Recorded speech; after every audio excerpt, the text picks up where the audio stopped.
يا صباح الخير. النهارده بقى صحيت بدري، قلت اقوم اعمل بقى كوبايه نسكافيه كده وافطر اي حاجه خفيفه، وابدا ان انا انضف ابدا تنظيف بقى الشقه علشان تجهيزات رمضان. كل سنه وانتم طيبين جميعا. رمضان خلاص فاضل له ايام قليله قوي يدخل علينا، فطبعا كلنا بنبدا ان احنا بقى نظبط الشقق بتاعتنا وننضفها ونعمل الديكورات الحلوه بتاعه رمضان علشان نستقبل رمضان بكل فرحه وسعاده. بدأت هنا أول حاجة بالشباك بتاع الريسبشن. طبعا الشباك كان فيه كمية تراب كتيرة جدا. لأن صراحة بقالي فترة ما كنتش بعمله، كنت مثلا ممكن أعمل الأرضيات والسفرة وكده، لكن أنسى الشباك نفسه. لقيته بقى شايل تراب كتير جدا، فشلت طبعا من عليه ستارة غسلتها. وفي بقى ستارة تانية أنا عاملة للشباك الريسبشن ستارتين، ببدل ما بينهم لما بغسل دي بحط التانية. وبرضه بدأت بقى ان انا اظبط كراسي السفرة، ان انا امسحها واشيل التراب من عليها. بحاول على قدر الامكان ان انا ان انا امسح كل حاجة، سواء الكراسي او السفرة او ازاز السفرة، خاصة الحفر والحاجات اللي بتبقى موجودة في السفرة دي بتبقى محتاجة ان هي تتمسح كويس علشان ما يبقاش فيه تراب. طبعا وجود التراب في اي مكان بيعمل طاقة سلبية، فانا بحاول على قد ما اقدر ان انا ما اخليش التراب موجود في الشقة. طبعا بقالي كام يوم مش عارفة ان انا انزل فيديوهات برضو طويلة، بنزل شورتس لان كان ميعاد تطعيم حور. عايزة اقول لكم ان الموضوع طلع اصعب بمراحل عن ما كنت انا متخيلة.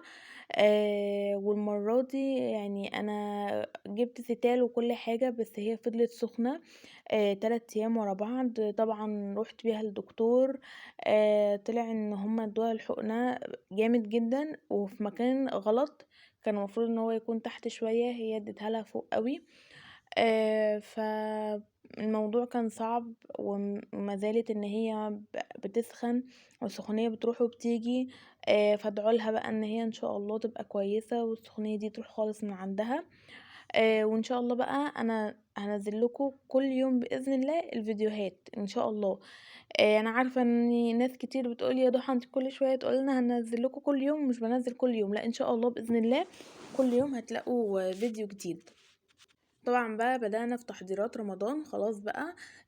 ان شاء الله هوريكم بقية ترتيب وتنظيف الشقة، وكمان هعمل معاكم بقى التفريزات بتاعة رمضان. لسه بقى تفريزات الخضار واللحوم وكل حاجة والدواجن ان شاء الله بإذن واحد احد. ان عشنا وكان لينا عمر. ده غير بقى فيديوهات ديكورات رمضان بقى، يعني دي اكتر فيديوهات محببة لقلبي. فان شاء الله باذن الله هتلاقوني بحاول على قد ما اقدر ان انا انزل لكم يوم مثلا او يوم لا فيديو، او كل يوم على قد ما اقدر هعمل كده. هنا بقى لو تلاحظوا انا كنت الريسبشن هنا عامله السفره كانت قريبه من النيش، كانت جنب النيش قوي. هنا لا، خليتها على الحيطه خالص. حبيت ان انا اعمل تغيير، وفي نفس الوقت من غير ما انا احرك النيش من مكانه. لان انا كنت هحطها قدام النيش، بس قلت لا هتداري شكل النيش، فقلت لا خلاص ادخلها خالص جنب الحيطه زي ما انتم شايفين كده. وحطيت الكرسيين التانيين في الريسبشن نفسه، واحد جنب النيش واحد قصاد السفره. انتوا قولولي بقى، عملتوا ديكور رمضان ولا لسه؟ جبتوا ديكورات ايه؟ بتحبوا اكتر ان انتوا تعملوا ديكورات انتوا بنفسكوا، يعني الحاجة نفسها اللي هتعملوا بيها الديكور، ولا بتشتروها جاهزة؟ وايه احسن مكان انتوا ممكن تجيبوا منه حاجات رمضان؟ الصراحة انا محتارة جدا، خاصة ان في اشكال كتير حلوة وحاجات كتير حلوة. فمحتارة الصراحة اختار ايه واجيب ايه. بس ما تقلقوش، هعمل اكيد اكيد ان شاء الله ديكور رمضان. هنا انا حاولت على قد ما اقدر ان انا ما اخليش اي تراب، وان انا استخدم معطرات وحاجات انا بحبها.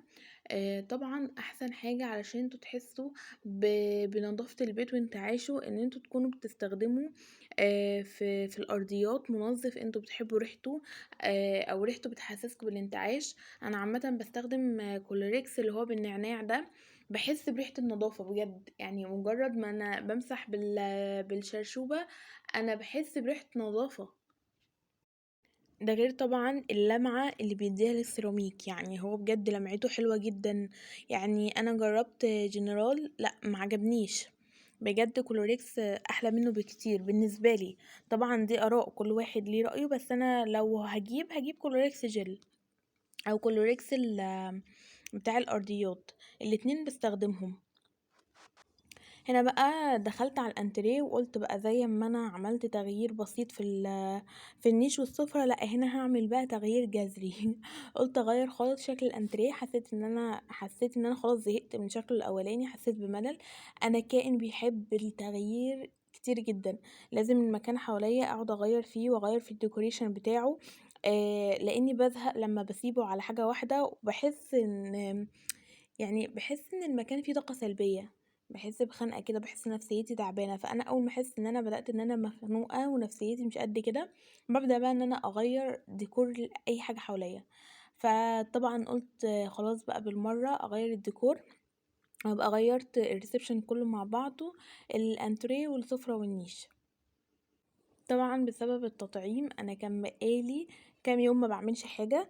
طبعا الدنيا متبهدلة مش متظبطة خالص، بسبب ان انا كنت يعني من التطعيم انا بلف حوالين نفسي، وخاصة موضوع السخونية اللي جالها ده.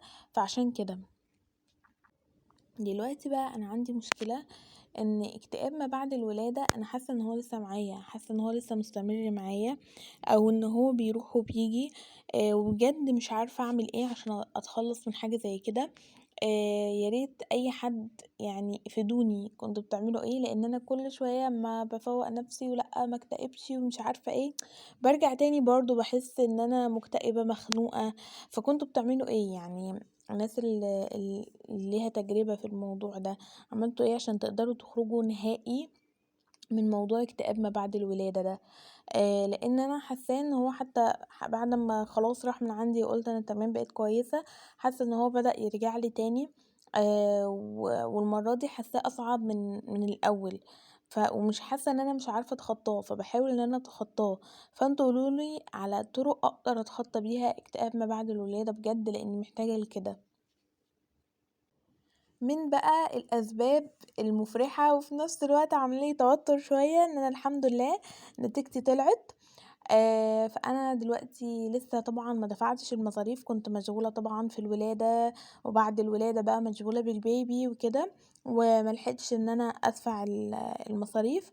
فهروح بقى ان انا عايزة ان انا ادفعها بقى، واروح اشوف ايه اخبار النتيجة. فادعولي، انا متوترة قوي قوي قوي. ادعولي ان انا ان شاء الله انجح بقى واخلص اخر سنة بقى، عايزين نخلص بقى من التعليم بقى. يعني بجد 21 سنة تعليم، الواحد بقى خلاص بقى كفاية قوي كده. عاوزة اقول لكم ان انا كنت بروح امتحاناتي وانا حامل. يعني كنت ببقى ماشية، يعني مفيش اي كلمة توصفني، انا كنت ببقى ماشية يعني يا حامل بقى، وكل يقعد يبصني ومش عارفة ايه. اه يا جماعة حامل، حامل اعمل ايه؟ اه حامل. ببقى اصلا بطلع السلم، بطلوع الروح لجنتي كانت في الدور الثالث، من الامتحانات بتاعي اللجنة بتاعتي انا في الدور الثالث. كنت بقعد اندم كل يوم على ان انا بتعلم. كل يوم امتحان بسبب الثلاث ادوار دول مع الحمل. الموضوع مرهق قوي قوي، كان مرهق بطريقة غير طبيعية. ف يعني بس كان احلى حاجة بقى في الموضوع ان انا كانت هي معايا، كنت بحس ان انا مش لوحدي وانا داخله الامتحان. لان انا من النوع قوي اللي بيتوتر وبيخاف بقى وهو في الامتحان وكده. فكنت حاسه ان البيبي جوه بتساعدني وبتديني طاقه وقوه ان انا اقدر بقى ان انا امتحن، وان احنا بنحل مع بعض وبذاكر معاها. بجد كان ده احساس بالنسبه لي حلو، وكان مقويني على ان انا الامتحانات والمذاكره حتى لو تعبت كنت بحس ان هي بتديني قوه. فربنا يرزق الجميع يا رب الفرحه دي. شفتوا بقى هنا بدأت ان انا غيرت بقى الديكور خالص، جبت الكنبة الصغيرة على الحيطة دي، والكنبة الكبيرة حطيتها تحت الشاشة، وحطيت بقى الكرسيين هنا على الحيطة دي جنب بعض. قلت بقى تغيير، خاصة ان انا عندي كرسي من كراسي الانتريه اللي هو النظام اللي بيلف ده اللي هو مرجيحة.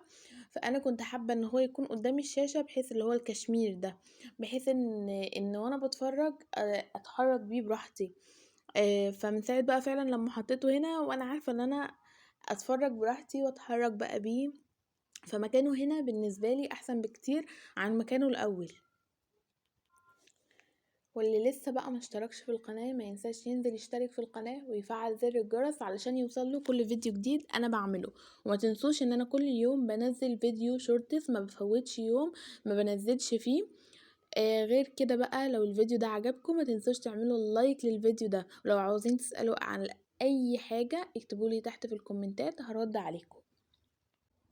وانتظروا بقى باقي فيديوهات تحضيرات رمضان، لان ان شاء الله كذا فيديو، كل فيديو مختلف عن التاني بإذن الله. واشوفكم في فيديو جديد. سلام.